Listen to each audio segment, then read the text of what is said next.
WFP continua serviço junto com o governo de combate à malnutrição e a Timor-Leste. Representante WFP e Timor-Leste terça-ne, Hasarumalo Josefi Governo Kairala Xanana Guzmão, onde discute com a ONSA apoio Timor-Leste e o setor agrícola no nosso programa merenda escolar Balabarik Sira. Representante WFP e Timor-Leste explica, além do setor ruane, WFP mos, seu serviço ao Ministério competente Sira, onde combate malnutrição e a railaran.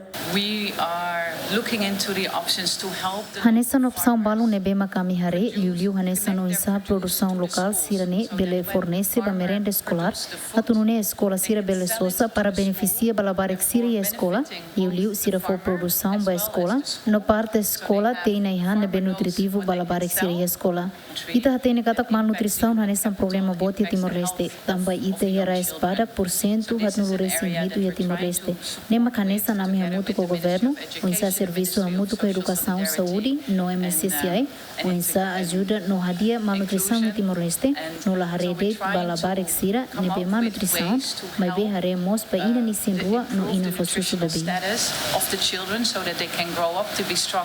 Tuir pesquisa Ministério Saúde e a Tinan Rihon Rua Ruanolo, Labarek Sira idade Tinan Lima Maikrai e a território nacional, por cento hatnulo resinhito, mas sofre malnutrição crônica no Raiz Badak, equipa cobertura GMN.